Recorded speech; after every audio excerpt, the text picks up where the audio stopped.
katanungan po na dapat tugunin ng mga ninumati ng magulang, mga magulang para sa batang bibigyan.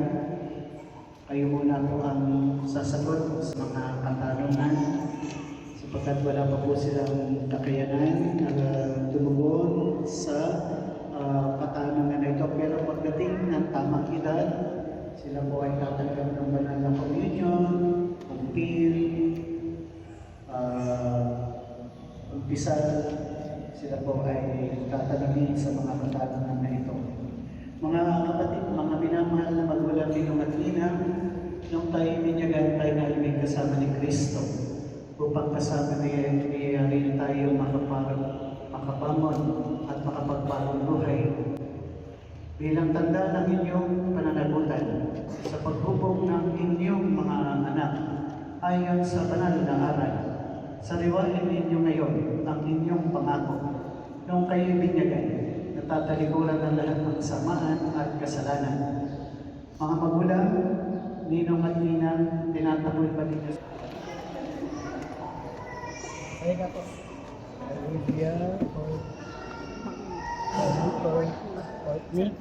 Olivia Courtney, binibigyan kita sa ngalan ng Ama, ng Anak, ng Espiritu Santo. Ako po, ulit.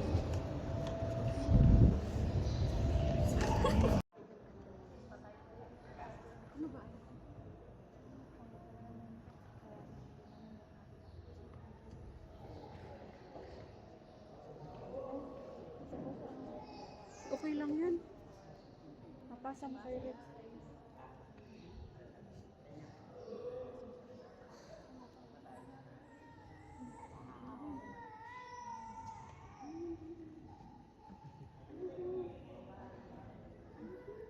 Matay yung ano yung kandila. Nino, Yung katay. Kumindi ulit. may kabit yun, charot.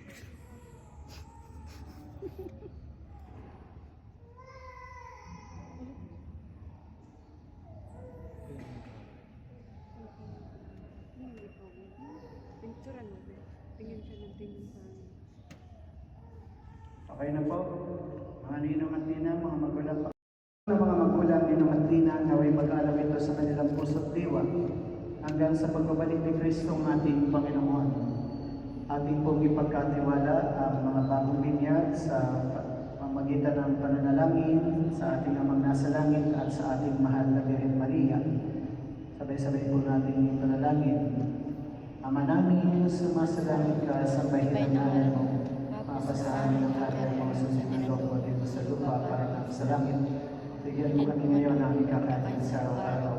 Patawarin niyo po sa aming mga sala para ng pagpapatawad namin sa nagkakasala sa amin at huwag mo kami ipaintulot sa tukso at bigyan mo kami sa lahat ng masama. Panginoong Maria, Pupuno ka ng grasya, Panginoon Diyos ay sumasa iyo. Bukod kang pinagpala sa babaeng lahat, pinagpala naman ang iyong anak na Jesus. Santa Maria ay ng Diyos, ngayon at kung kami mamamatay. Amen. Ama naming mapagmahal, amin nang ipinagdiwang ang sakramento na nagbibigay ng iyong buhay at kahanin. Habang panahon kami lilingon sa iyo dahil sa lahat ng iyong awa at biyaya. Pagintapatin mo kami bilang mga magulang, ninong at ninang, ay manatiling matapat sa aming mga ipinangako sa binyag. Inilulog namin ito sa pamamagitan ni Jesucristo kasama ng Espiritu Santo magpa sa walang hanggan. So mamaya po, pagkatapos po ng binyag, ang ating po mga katekista ay lalapit po sa inyo para humingi po ng konting tulong para sa kanilang apostolate, tuturo ng ating katekismo sa mga barangay ay kung magkano lang po yung inyong pwedeng ibigay, kahit po 5 piso, kung 2 piso, basta yung bukal sa loob.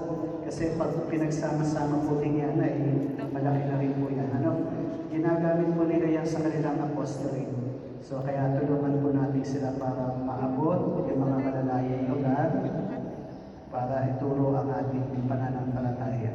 Sumainyo ang Panginoon. Sumainyo rin. Pagpalain kayo at ang inyong pamilya ng buong may kapal sa ngalan ng Ama at ng Anak at ng Espiritu Santo. Sa kumpila po ng pakikinabang, dapat lubusin ang ating pinasimulan. Ihanda ninyo sila sa pagsapit ng araw sa pagtanggap ng mga sakramentong banal. Umayong ng taglay ang kapayapaan. Salamat sa Diyos. Mga magulang, ninong at ninang, pakihipan nyo na po yung kandila. At palakpakan po natin ang mga bago biyak. Upo muna.